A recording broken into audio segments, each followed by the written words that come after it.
2026 বিধানসভা ভোট, তার আগে পশ্চিমবঙ্গে 2025-এ কিন্তু উপনির্বাচন হয়ে গেল নদিয়া জেলার কালীগঞ্জ বিধানসভা কেন্দ্রে।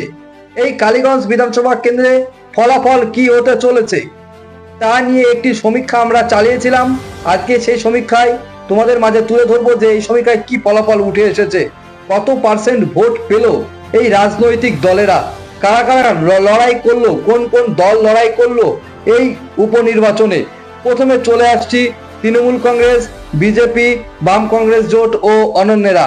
বন্ধুরা, ভিডিওটি কে কোথা থেকে দেখছো অবশ্যই কমেন্ট বক্সে জানাবে, আর ভিডিওটি ভালো লাগলে একটা লাইক করে চ্যানেলটিকে সাবস্ক্রাইব করে অবশ্যই পাশে থাকবে। শুরু করছি আজকের ভিডিও।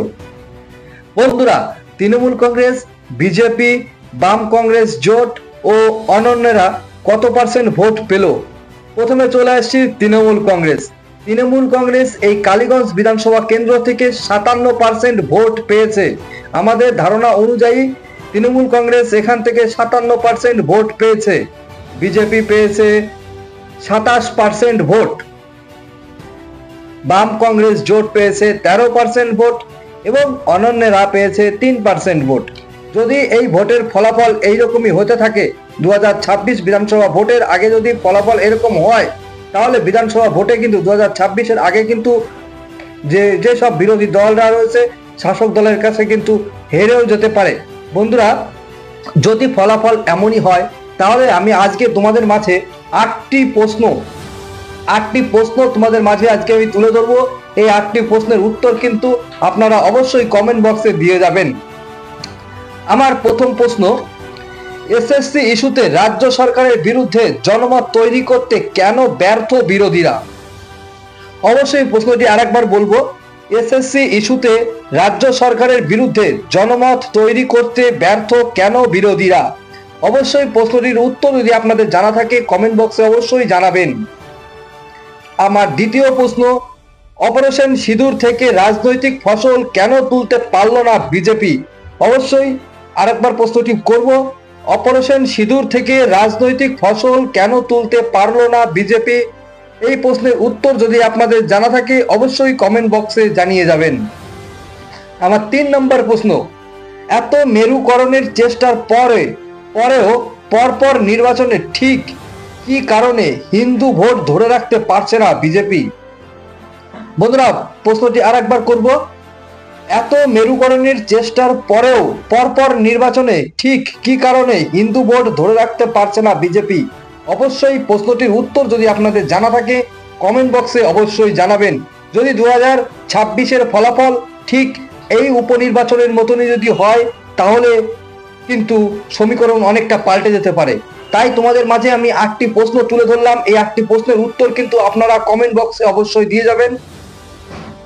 আমার চতুর্থ প্রশ্ন, তৃণমূলের জনসমর্থনে কেন ফাটল ধরাতে পারল না ধুলিয়ান কিংবা মহেশতলার মতন ধর্মকেন্দ্রিক ইস্যু? প্রশ্নটি আমি আরেকবার করব, তৃণমূল কংগ্রেসের জনসমর্থনে কেন ফাটল ধরাতে পারল না ধুলিয়ান কিংবা মহেশতলার মতন ধর্মকেন্দ্রিক ইস্যু? অবশ্যই কমেন্ট বক্সে জানিয়ে যাবেন। আপনাদের যে প্রশ্নটি আমি ছুড়ে দিয়েছি সেই প্রশ্নের উত্তর আপনারা অবশ্যই কমেন্ট বক্সে জানিয়ে যাবেন। আমার পঞ্চম প্রশ্ন, 5 নম্বর প্রশ্ন, মহিলাদের মন সেই লক্ষ্মীর ভাণ্ডারেই কেন কোনো কাজে এলো না বিজেপির অন্নপূর্ণা ভাণ্ডার? বন্ধুরা, প্রশ্নটি আমি আরেকবার বলছি, মহিলাদের মন সেই লক্ষ্মীর ভাণ্ডারেই কেন কোনো কাজে এলো না বিজেপির অন্নপূর্ণা ভাণ্ডার? অবশ্যই প্রশ্নটি আমি আপনাদের মাঝে ছুড়ে দিলাম, আপনারা কমেন্ট বক্সে উত্তরটি জানিয়ে যাবেন। 6 নম্বর প্রশ্ন, সংখ্যালঘু ভোট সেই তৃণমূলেই কেন কোনো কাজে এলো না বাম কংগ্রেসের সেটিং জোট? বন্ধুরা, প্রশ্নটি আমি আরেকবার করছি, সংখ্যালঘু ভোট তৃণমূলেই কেন কোনো কাজে এলো না বাম কংগ্রেস সেটিং জোট?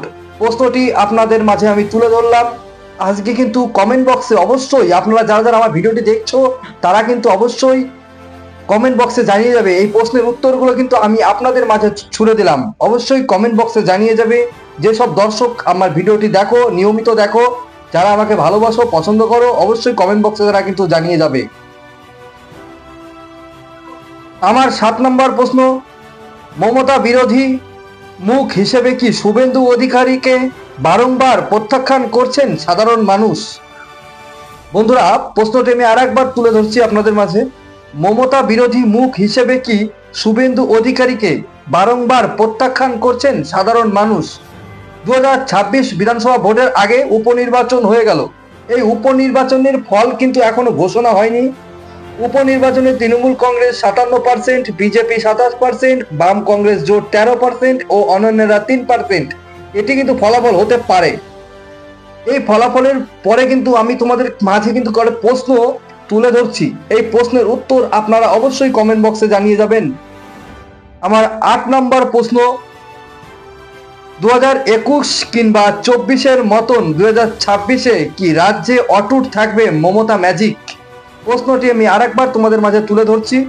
2021 কিংবা 2024-এর মতন 2026-এ কি রাজ্যে অটুট থাকবে মমতা ম্যাজিক? অবশ্যই কমেন্ট বক্সে আপনাদের উত্তর জানিয়ে যাবেন। আমি আপনাদের মাঝে এই 8টি প্রশ্ন ছুড়ে দিলাম। যদি 26-এর আগে এই প্রশ্নের উত্তরটি আপনারা দিতে পারেন তাহলে খেলা কিন্তু ঘুরতেও পারে। অবশ্যই কিন্তু আপনারা এই 8টি প্রশ্নের উত্তর অবশ্যই কমেন্ট বক্সে জানিয়ে যাবেন, কারণ এই যে আমি সমীক্ষাটি করেছি, যে সমীক্ষায় কিন্তু আমরা যে ফলাফলটি পেয়েছি সেই ফলাফলটি কিন্তু তৃণমূল কংগ্রেস 57%, বিজেপি 27%, বাম কংগ্রেস জোট 13% এবং অন্যান্যরা 3%। যদি এইরকম ফলাফল 2026 বিধানসভা ভোটে হয় তাহলে কিন্তু ভরাডুবি হতে পারে বিজেপির। তাই আমি আপনাদের মাঝে 8টি প্রশ্ন ছুড়ে দিয়েছি। এই 8টি প্রশ্নের উত্তর আপনারা কমেন্ট বক্সে দিয়ে যাবেন যে 2026 বিধানসভা ভোটে কেন বিজেপি এত, এই যে 8টি প্রশ্নটি বিজেপির জন্য কিন্তু করেছি, যে বিজেপি কেন সংখ্যালঘু ভোট তৃণমূল কংগ্রেস বাম কংগ্রেসের সেটিং এর সাথে যুক্ত, মমতা বিরোধী মুখ হিসেবে কি শুভেন্দু অধিকারীকে বারংবার প্রত্যাখ্যান করছেন সাধারণ মানুষ,